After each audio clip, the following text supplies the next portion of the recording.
আসসালামু আলাইকুম প্রিয় দর্শক, অন্য মঞ্চের আলাপ চাইতে আপনাদের সকলকে আমন্ত্রণ জানাচ্ছি। আজকে যে বিষয়গুলো নিয়ে কথা বলার ইচ্ছে, সেই বিষয়গুলো আপনারা জানেন যে বাংলাদেশের সশস্ত্র বাহিনী ওকে নেতাই ডক্টর, আমার একটা প্রশ্ন আছে আপনার কাছে। আচ্ছা, আপনার প্রশ্নটাই আগে শুনে আসি। বলুন আপনার প্রশ্নটা, তা সেটা যদি আমি উত্তর জানি। গোপালগঞ্জ গণহত্যা নিয়ে কিছু বলুন। অবশ্যই গোপালগঞ্জে যে মানুষ হত্যা করা হয়েছে এবং সেই সাথে যে মেহেম চালানো হচ্ছে, দস্তগীর ভাই, গোপালগঞ্জে যা ঘটেছে স্টেট ডিপার্টমেন্টে তুলে ধরুন প্লিজ। অবশ্যই আমি আপনাদের সামনে উপস্থিত হয়েছি এই স্টেট ডিপার্টমেন্টের সামনে থেকেই, এবং স্টেট ডিপার্টমেন্ট, হোয়াইট হাউস, জাতিসংঘ, ইউরোপিয়ান ইউনিয়ন শহর, এমনকি এখানে যে সকল জায়গায় আমি গোপালগঞ্জ গ্রামে লুকিয়ে আছি, স্টেট ডিপার্টমেন্ট কি জান? আচ্ছা, ঠিক আছে, আপনার প্রশ্নটা শুনলাম।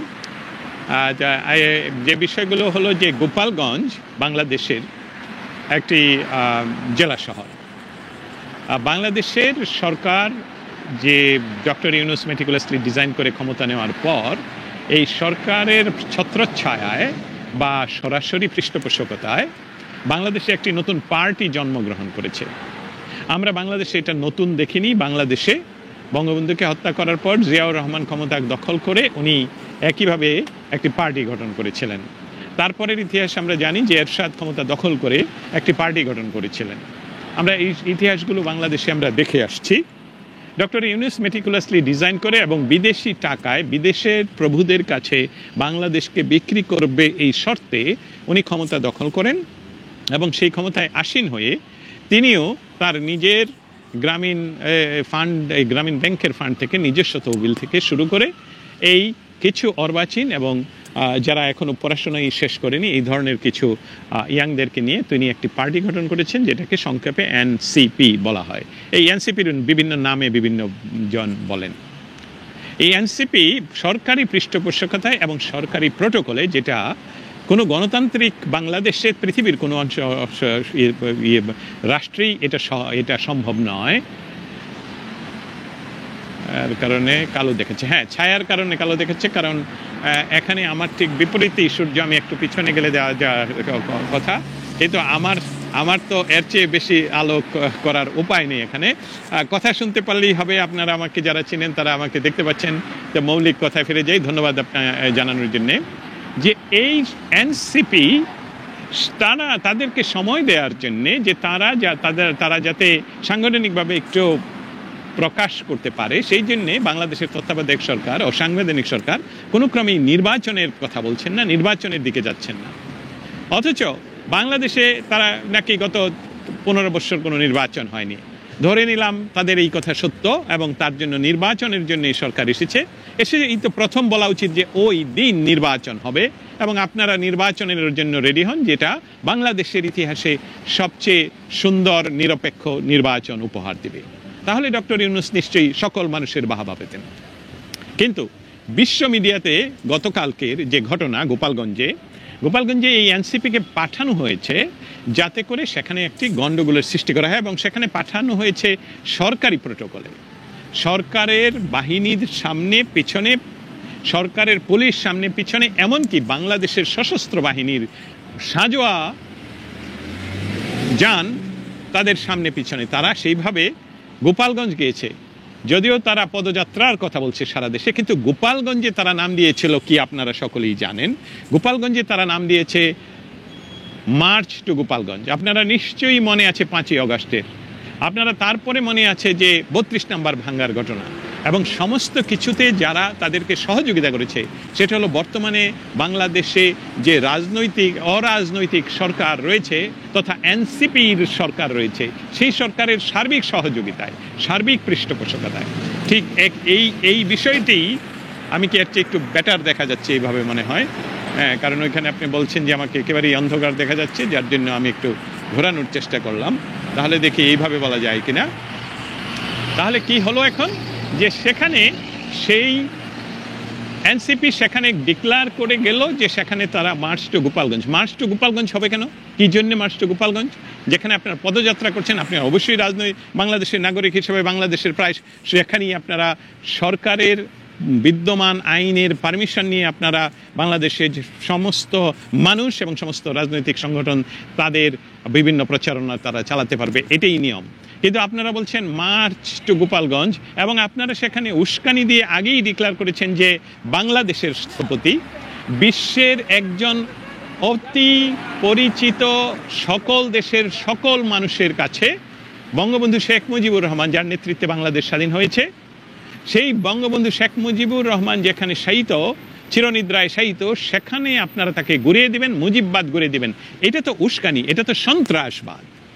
এবং এই সন্ত্রাসকে লালন করার জন্য সেখানে বর্তমান ইউনূস সরকারের সমস্ত বাহিনী সেখানে আপনাদেরকে সহযোগিতার জন্য গেল। এবং তারা কি করলো? সেখানে গিয়ে তারা যখন উস্কানিমূলক বক্তব্য দিতে শুরু করলো, যখন বঙ্গবন্ধুকে নিয়ে তারা খুব অপমানজনক কথা বলা শুরু করলো, তখন সাধারণ জনগণ তাদের সেই সভা পণ্ড করে দেয়। এবং সেখানে যখন বাংলাদেশে যেহেতু সেনাবাহিনী, তাদের দায়িত্ব হলো ম্যাজিস্ট্রেসি দায়িত্ব, যে যেখানেই অশান্তি সেখানেই তারা মধ্যস্থতা করবে যাতে কোনো দল আরেক এখানে কোনো অশান্তি সৃষ্টি না করতে পারে। কিন্তু হাজার হাজার ভিডিও ফুটেজ, হাজার হাজার ছবি আপনারা দেখেছেন যে গোপালগঞ্জে আর্মি সরাসরি লাইভ বুলেটে গুলি করে মানুষ হত্যা করেছে। একজন ছেলে যে ছেলেটি এখনো বিয়ে করেনি, তাকে গুলি করে হত্যা করে তার মৃত্যু নিশ্চিত করার জন্য বুট দিয়ে, আর্মির বুট দিয়ে তার গলা, তার টুটি চেপে ধরা হয়েছে। এই ছবি আমার সাথে এখনো রয়েছে, এটা স্টেট ডিপার্টমেন্টে জমা হয়েছে, এই আমার পিছনে স্টেট ডিপার্টমেন্টে। এবং ভিডিও ফুটেজ যা কিছু আমরা সংগ্রহ করতে পেরেছি তা এই স্টেট ডিপার্টমেন্টে আমরা জমা করেছি। আমরা প্রশ্ন রেখেছি, আমরা জিজ্ঞেস করেছি বাংলাদেশের এই অ্যাট্রোসিটি, বাংলাদেশের গোপালগঞ্জে বাংলাদেশ সেনাবাহিনী, যেই সেনাবাহিনী জাতিসংঘের শান্তি বাহিনী হিসাবে পৃথিবীর বিভিন্ন দেশে প্রেরণ করা হয় এবং সেটার সিংহভাগ বাজেট এই আমেরিকান সরকার বহন করে, তাতে করে এই আমেরিকান সরকার কি এই বাহিনীর এই কাজ বরদাস্ত করবে কি না? তারা প্রশ্নটি নিয়েছেন এবং প্রশ্নটির উত্তর তারা লিখিতভাবে, যেহেতু প্রশ্ন জমা দিতে হয়েছে, তারা লিখিতভাবেই আমাদেরকে উত্তর জানাবেন। এবং সেটা নিয়ে অবশ্যই তাদের কি উত্তর সেটা নিয়ে আমি অবশ্যই আপনাদের সামনে আবারও হাজির হব। কিন্তু যে বিষয়টা নিয়ে এখন আরেকটু কথা বলার আগ্রহ প্রকাশ করছি সেটা হলো, আপনারা সবাই সাক্ষী, বাংলাদেশের সকল মিডিয়াতে এই সংবাদগুলো নিয়ে কোনো কথা হচ্ছে না, এই সংবাদগুলো নিয়ে কোনো আলাপ হচ্ছে না বাংলাদেশের কোনো মিডিয়ায়। এমনকি বাংলাদেশ জাতীয়তাবাদী দল সহ বিভিন্ন দল বলছে যে স্বৈরাচার ফিরে আসার নাকি নমুনা।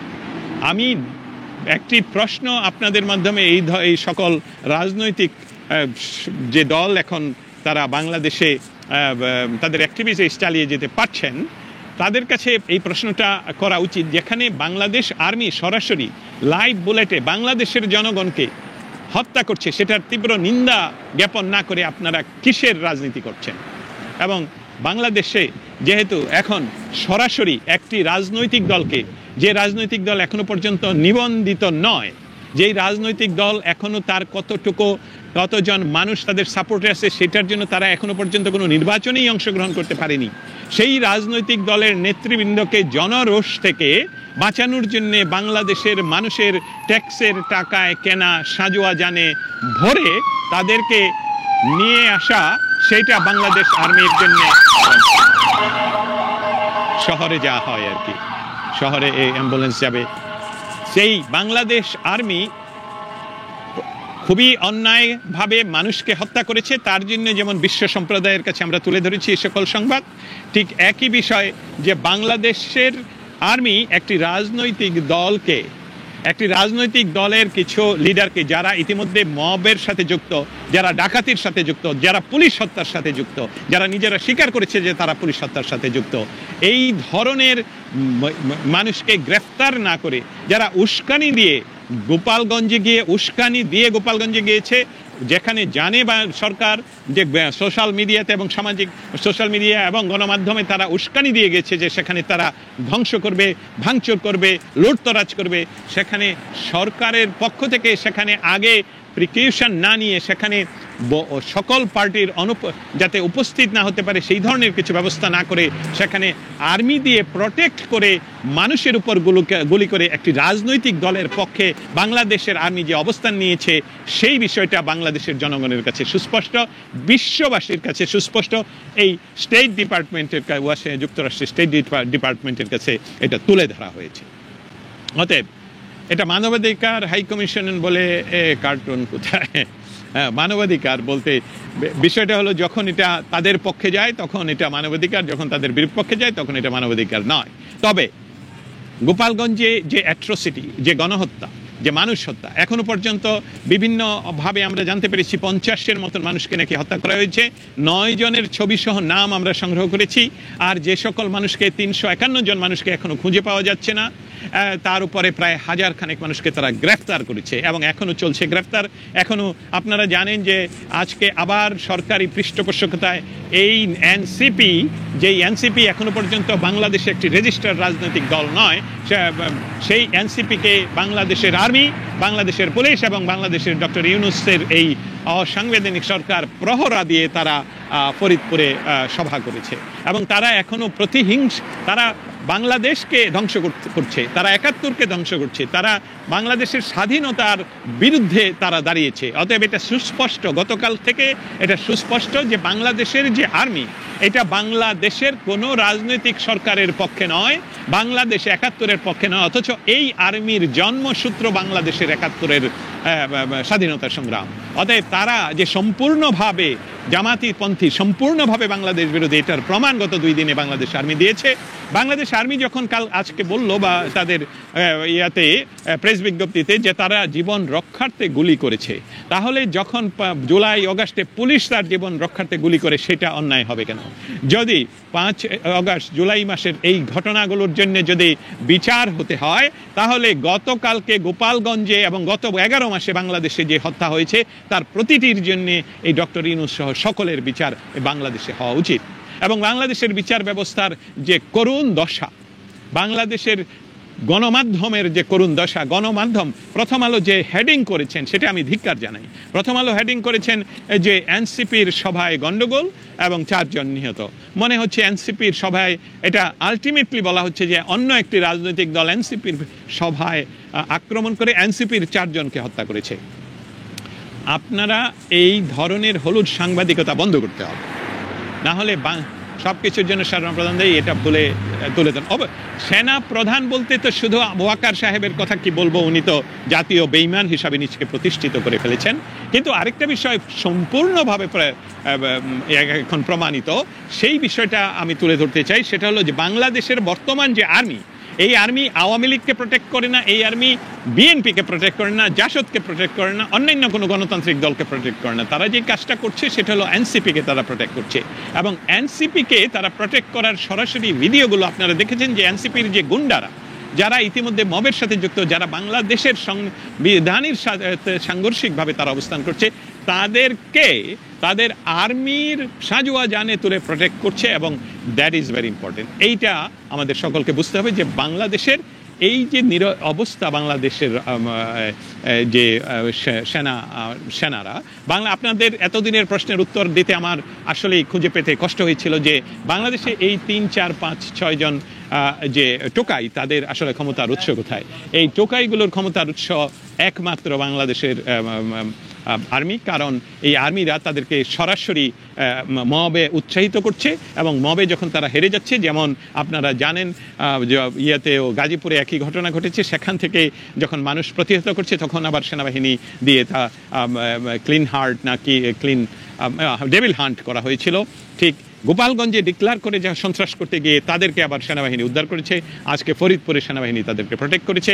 অতএব এই সেনাবাহিনী দ্বারা বাংলাদেশের গণতন্ত্র রক্ষা হবে, এটা বোধহয় দুঃস্বপ্ন হয়ে যাচ্ছে। কারণ দেখুন, পাকিস্তানে ঠিক একই কাজে এই মডেলটা চলে আসছে আসলে পাকিস্তান থেকে।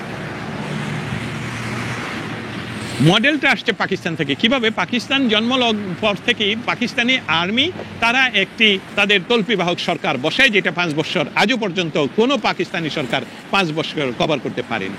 ইমরান খানকেও তারা কোথাও থেকে তুলে এনে এই আর্মি তাদেরকে প্রচারণার মাধ্যমে তাদের ক্ষমতায় বসিয়েছে, তাকেও এখন জেলে পুরে রেখেছে।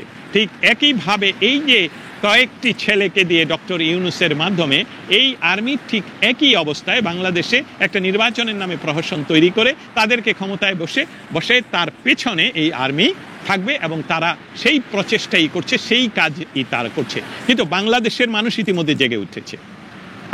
আমি আপনাদের সকল যারা আমাকে শুনছেন, আপনাদের কাছে জিজ্ঞেস করি যে গোপালগঞ্জে যে ঘটনাটা মানুষ যে প্রতিহত করলো, এটার সাথে তো কোনো ধরনের রাজনৈতিক সংগঠন বা রাজনৈতিক সংগঠন তো এটা ডাক দেয়নি, সাধারণ মানুষ নেমে এসেছে। কারণ এনসিপি নামক যে একটি রাজনৈতিক দল তারা গঠন করেছে এবং তারা বাংলাদেশের যে সকল জেলায় তারা পদযাত্রা করবে, কিন্তু বলেছে গোপালগঞ্জে তারা যে মার্চ টু গোপালগঞ্জ, এবং তারা ধ্বংস করবে বঙ্গবন্ধুর স্মৃতি, ধ্বংস করবে বঙ্গবন্ধুর যেখানে চিরশায়িত রয়েছেন। অতএব এই বিষয়টাকে প্রতিহত করতে গোপালগঞ্জের আপামর জনতা যেভাবে রাস্তায় নেমে এসেছে, এই বিষয়টা কি বাংলাদেশের প্রত্যেকটি জেলায় ইতিমধ্যে ছড়িয়ে যায়নি?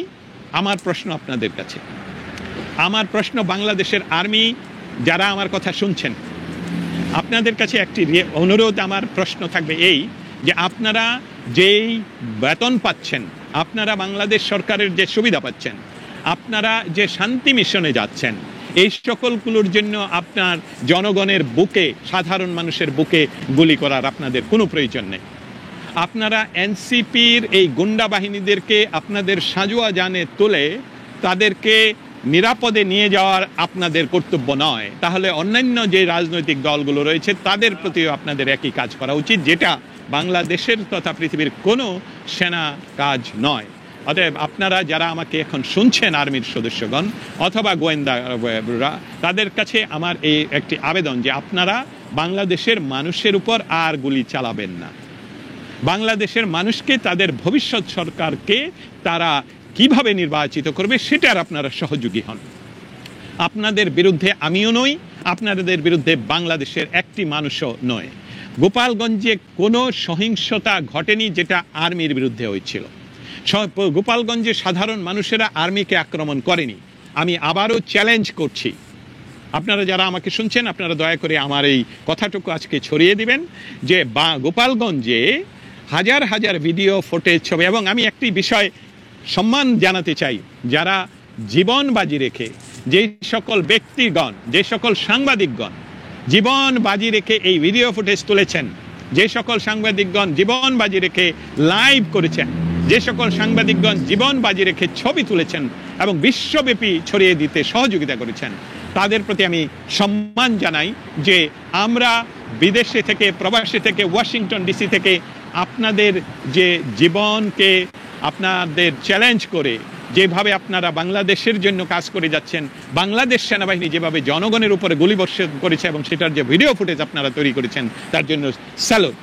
আমরা শুধু প্রশ্ন করতে পারি, আমরা তার বেশি কিছু করতে পারি না। আপনারা আছেন বাংলাদেশের আনাচে কানাচে, প্রতিটি জায়গায়, যেখানেই মানুষকে মানুষ হত্যা করছে, যেখানেই মানুষকে আর্মিরা হত্যা করছে, যেখানেই পুলিশের উপর অত্যাচার হচ্ছে, যেখানে পুলিশ আবার মানুষকে অত্যাচার করছে, যেখানে চাঁদাবাজি হচ্ছে, যেখানে নারী ধর্ষণ করা হচ্ছে, শিশু ধর্ষণ করা হচ্ছে, সব এই সাংবাদিকরা তুলে আসছেন। আপনাদের প্রতি আমার সশ্রদ্ধ সালাম রইল, এবং আমরা ভবিষ্যতে আশা করব ভবিষ্যতে যে কোনো সরকার আসবে আপনাদেরকে তার সম্মান জানাবে।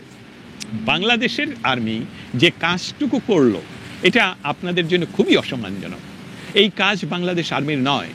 আপনারা একটা গৌরবের ইতিহাসের মধ্য দিয়ে জন্ম। বাংলাদেশ আর্মির জন্ম হয় বাংলাদেশের ৭১-এর স্বাধীনতা সংগ্রামের ভিতর দিয়ে। সেই আর্মি আপনারা গোপালগঞ্জে, যেখানে আপনাদেরকে যেই নেতা বাংলাদেশের স্বাধীনতা সংগ্রামের নেতৃত্ব দিয়েছিলেন, বাংলাদেশের স্বাধীনতা নিয়ে দিয়েছিলেন, তার জন্মভূমিতে যখন তারা ঘোষণা দিয়ে মার্চ করতে যায়, সেখানে তাদের এবং সাধারণ জনগণের মাঝে দাঁড়িয়ে আপনারা যদি শান্তি রক্ষা করতেন তাহলে একটা কথা ছিল। কিন্তু আপনারা যা করলেন সেটা হলো সাধারণ গোপালগঞ্জবাসীর বুকের উপর গুলি চালালেন, রাতের অন্ধকারে তাদের মা বোনদের ইজ্জত হরণ করলেন, তার সমস্ত পুরুষ মানুষদেরকে খুঁজে বেড়ালেন, এবং এখনো পর্যন্ত যে অ্যাট্রোসিটি চালাচ্ছেন, যে মেহেম আপনারা করছেন সেখানে, এই সকল সমস্ত কিছুর কিন্তু ডকুমেন্টেশন বিশ্বব্যাপী ছড়িয়ে যাচ্ছে। অতএব আপনারা জানেন, আপনারা যারা আমাকে শুনছেন, যে জাতিসংঘের যে শান্তি বাহিনী, শান্তি রক্ষার জন্য বিভিন্ন দেশে যে সেনাবাহিনী পাঠানো হয়, সেখানে বাংলাদেশের সেনাবাহিনী একটা বড় কন্ট্রিবিউশন করে, মানে সেনা দিয়ে তার বড় অংশ বাজেট আসে এই ইউনাইটেড স্টেটস থেকে। এবং ট্রাম্প প্রশাসন ইতিমধ্যে ঘোষণা করেছেন যে আগামীতে, বা ইতিমধ্যে বোধহয় এটা বন্ধ হয়ে গেছে, আমি এটা নিয়ে পরবর্তীতে আবারও লাইভে আপনাদেরকে বিস্তারিত বলবো, যে ট্রাম্প প্রশাসন ঘোষণা করেছে যে নিশ্চয় তারা এই শান্তি রক্ষা বাহিনীর জন্য তাদের বাজেট শূন্যতে নামিয়ে আসবে। ইতিমধ্যে সেটা প্রায় শূন্যের কাছাকাছি চলে এসেছে। অতএব আপনারা যেই কারণে আপনাদের চাকরি আয়ের জন্য, বিদেশ থেকে ডলার আয়ের জন্য যেই বাংলাদেশের সাধারণ গোপালগঞ্জের সাধারণ মানুষের উপর গুলি বর্ষণ করেছেন, তার জন্য আপনারা জীবন রক্ষার প্রেস বিজ্ঞপ্তি না দিয়ে আপনারা করজোরে জনগণের কাছে ক্ষমা চাওয়া উচিত।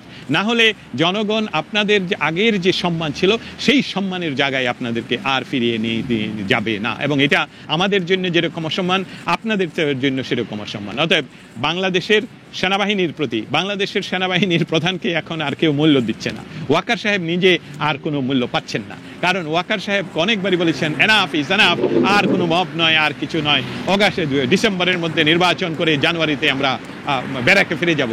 আপনার কথা কেউ শুনছে না। আপনি যে আসলে এই ডক্টর ইউনূসের মেটিকুলাস ডিজাইনের প্রধান ঠিকাদার, আপনি যে তাদেরকে প্রটেক্ট করছেন, এটার চ্যালেঞ্জ আমি করে গেলাম যে এই চ্যালেঞ্জ আপনি গ্রহণ করুন, যে এই প্রোটেকশন আপনি দিচ্ছেন না। আপনি এই প্রোটেকশন যেহেতু দিচ্ছেন, সেই জন্য বাংলার মানুষ ইতিমধ্যে আপনাকে বাংলার মানুষ তাদের মন থেকে একেবারেই মির্জাফরের স্থানে হয়তোবা নিয়ে যাচ্ছে। অতএব স্টেট ডিপার্টমেন্টে যে বিষয়গুলো আজকে সাবমিশন হলো, সেই বিষয়গুলো যখন আমি উত্তর পাবো, সেই সবগুলো নিয়ে আবারও আপনাদের সামনে হাজির হব। আপনারা ততক্ষণ পর্যন্ত ভালো থাকবেন। আমি চেষ্টা করছি যতটুকু সম্ভব বিশ্ব দরবারে বাংলাদেশের এই গত 2 দিনে 50 জনের উপর মানুষকে গুলি করে হত্যা করা হয়েছে বাংলাদেশ আর্মি সরাসরি, সেটা নিয়ে বিশ্বের প্রায় সকল মিডিয়াতে এটা এসেছে। এখন দেখি পরবর্তীতে বিশ্বের অন্যান্য দেশগুলো এবং যে সকল জাতিসংঘের বিষয়ে কি বলে, সমস্ত কিছু নিয়েই আবার আসবো। Do Bangladesh need an army? Oh my god, good question. আপনারা এই বিষয় নিয়ে কথা বলতে শুরু করুন। বাংলাদেশের এই আর্মি নিয়ে যদি আপনারা কথা বলা শুরু করুন, তাহলে সেখান থেকে শুরু করুন যে বাংলাদেশের আর্মি বাংলাদেশের পক্ষ নিয়ে কোন দেশের সাথে আজ পর্যন্ত যুদ্ধ করেছে। তারা দুইটি রাষ্ট্রের বাংলাদেশ রাষ্ট্রের প্রধানকে খুনের সাথে যুক্ত, তারা যুক্ত বঙ্গবন্ধু শেখ মুজিবুরকে হত্যার সাথে যুক্ত, তারা যুক্ত মুক্তিযোদ্ধা মেজর জিয়াউর রহমান, প্রেসিডেন্ট জিয়াউর রহমানকে হত্যার সাথে যুক্ত, তারা মুক্তিযোদ্ধাদেরকে হত্যা করেছে, তারা আজকে মুক্তিযোদ্ধাদেরকে যারা হত্যা করছে তাদেরকে প্রোটেকশন দিচ্ছে। অতএব প্রশ্নটা যে করেছেন আপনাকে ধন্যবাদ। আদৌ কি বাংলাদেশে কোনো আর্মির প্রয়োজন আছে কিনা সেটা নিয়ে আপনারা কথা তুলতে পারেন, এটা জনগণ নির্ধারণ করবে। আপনারা যেহেতু আপনাদের কাজ হলো, বাংলাদেশ আর্মির মৌলিক কাজ কি? বাংলাদেশ আর্মির মৌলিক কাজ হলো বাংলাদেশকে বহিঃশত্রুর আক্রমণ থেকে রক্ষা করা, 18 কোটি মানুষকে বহিঃশত্রুর আক্রমণ থেকে রক্ষা করা। 5ই আগস্ট আপনারা গণভবন রক্ষা করতে পারেন নাই, 5ই আগস্ট গণভবনের ভেতরে যারা থাকবে তাদেরকে রক্ষার দায়িত্ব আপনাদের, কিন্তু সেটাও করতে পারেন নাই। আপনারা আমাদের জাতীয় এবং চেতনার সিম্বল আমাদের সংসদ ভবন, সেটা আপনারা রক্ষা করতে পারেননি। আর আজকে আপনারা সমস্ত দলবল সহ এবং আপনাদের সাজোয়া সহ আপনারা গোপালগঞ্জ গিয়েছেন 4-5টা ডাকাতকে রক্ষা করতে, এবং সেই সবগুলো লাইভে দেখছি, এবং আপনারা বুলেট ব্যবহার করে গোপালগঞ্জবাসীকে হত্যা করেছেন। ধিক, শতধিক আপনাদের উপর। এবং এটা নিয়ে, এই বিষয়টা নিয়ে ইতিমধ্যে পৃথিবীতে যে আপনাদের যে অসম্মান হলো, অসম্মানের চেয়ে এটা মানবাধিকার বিরোধী, এটা খুন, এটা সরাসরি খুন। আপনারা বাংলাদেশের জনগণের বিরুদ্ধে অস্ত্র ধারণ করতে পারেন না। 3রা আগস্ট আপনারা যে কাজটি বলেছিলেন যে আমরা জনগণের বিরুদ্ধে অস্ত্র ধারণ করব না, গুলি বর্ষণ করব না, আজকে আপনারা গুলি বর্ষণ করেছেন। এবং আপনারা কিভাবে প্রেস নোট দেন যে আমরা জীবন রক্ষার্থে করেছি? আপনারা জীবন দিয়ে জনগণকে রক্ষা করবেন, কারণ আপনারা নন সিভিলিয়ান, এবং আপনাদের কাজ হলো জীবন দিয়ে বাংলাদেশের মানুষের জীবন রক্ষা করা। সেই কাজটুকু যদি আপনারা না করেন, তাহলে জনগণ যখন প্রশ্ন তুলছে আদৌ কি বাংলাদেশের আর্মির প্রয়োজন, সেটা নিয়ে আপনারা ভাবুন। সেটা নিয়ে আপনাদের ভাবার সময় এসেছে। এবং সেই ভাবনায় বাংলাদেশে যদি এ নিয়ে কোনোদিন বাংলাদেশের জনগণ এমনও দাবি তোলে যে আমাদের কোনো আর্মির প্রয়োজন নেই, কারণ আর্মি তো আমাদেরকে রক্ষা করছে না, বাংলাদেশে যে প্রতি জেলায়, প্রতি উপজেলায়, প্রত্যেকটি ইউনিয়ন পরিষদে যে মানুষের উপর অত্যাচার হচ্ছে, মেয়েদের উপর অত্যাচার হচ্ছে, নির্যাতিত হচ্ছে, হিন্দুদের উপর অত্যাচার করা হচ্ছে, এইগুলো তো আপনারা প্রোটেক্ট করতে পারতেন। আপনারা তো ওয়াকার সাহেব, আপনি তো কথা দিয়েছিলেন যে যা মানুষের জানমালের দায়িত্ব আমি নিলাম, নিরাপত্তার দায়িত্ব আমি নিলাম। কোথায় আজ আপনি? কেন আপনার বাহিনী মানুষের উপর গুলি করবে? কি তাদের দোষ? তাদের সন্তান বাংলাদেশের জাতির পিতার যেখানে চিরশায়িত, সেখানে যদি ডিক্লেয়ার করে আপনাদের দ্বারা প্রোটেক্টেড কিছু গুন্ডা এবং কিছু সশস্ত্র যাদের হাতে এখন অস্ত্র রয়েছে, তারা যদি দেয় সেটাকে ধ্বংস করার জন্য, এবং সেটাকে আপনারা যদি প্রোটেকশন দেন, তাহলে জনগণ যখন রাস্তায় নেমে আসে তাদের উপর গুলি বর্ষণ কতটুকু ন্যায্য? আমরা ন্যায্য কথা বলি, আমরা বাংলাদেশের মানুষের, প্রত্যেকটি মানুষের রাজনৈতিক অধিকারের কথা বলি, সে যদি আমাদের পক্ষেরও না হয় তাদের পক্ষে কথা বলি, কিন্তু আপনারা গুলি চালাবার অধিকার নেই। এবং এর জন্য আপনারা জনগণের কাছে নিঃশর্ত ক্ষমা প্রার্থনা করা উচিত, এবং সেই সাথে সাথে এই যে অনির্বাচিত অসাংবিধানিক ডক্টর ইউনূস সরকার, তার ত্রুটি চেপে ধরা উচিত। কবে নির্বাচন দেওয়া উচিত, প্রয়োজন বোধে তাকে সরিয়ে দিয়ে আপনাদের নেতৃত্বে, আর্মির নেতৃত্বে আগামী 90 দিনের ভিতরে দ্রুততম সময়ে নির্বাচন দিয়ে বাংলাদেশের জনগণ যে কোনো সরকারকে তারা ভোট দ্বারা নির্বাচিত করবে, তাদের উপর ক্ষমতা দিয়ে আপনারা ব্যারাকে ফিরে যান এবং বাংলাদেশকে বহিঃশত্রুর আক্রমণ থেকে রক্ষা করার জন্য কাজ করবেন, ট্রেনিং নেবেন, সেই কাজটুকুই আপনারা করুন। অতএব নো নিড বাংলাদেশ আর্মি, এই কথাটা যাতে সর্বত্র ছড়িয়ে না পড়ে, তার জন্য বাংলাদেশ আর্মির আসলেই কাজ করা উচিত। ধন্যবাদ। এতক্ষণ আপনাদের সাথে ছিলাম। আমাকে অনেকেই বলছেন যে আমাকে অন্ধকার দেখা যাচ্ছে। আসলে আমি চেষ্টা করেছি লাইভ করার জন্য এই স্ট্রিট থেকে, অনেক সময় সবসময় এর ভিতর থেকে, এই বিল্ডিংয়ের ভিতর থেকে করি। আজকে লাইভ এখান থেকে করলাম। আমি প্রতিনিয়ত 24 আওয়ার্স অ্যাভেইলেবল। বাংলাদেশের যে কোনো দুঃসংবাদ আমাকে পাঠাতে পারেন। আপনারা সকলেই আমার সাথে সামাজিক মাধ্যমে যারা যোগাযোগ আছেন তারা পাঠাবেন।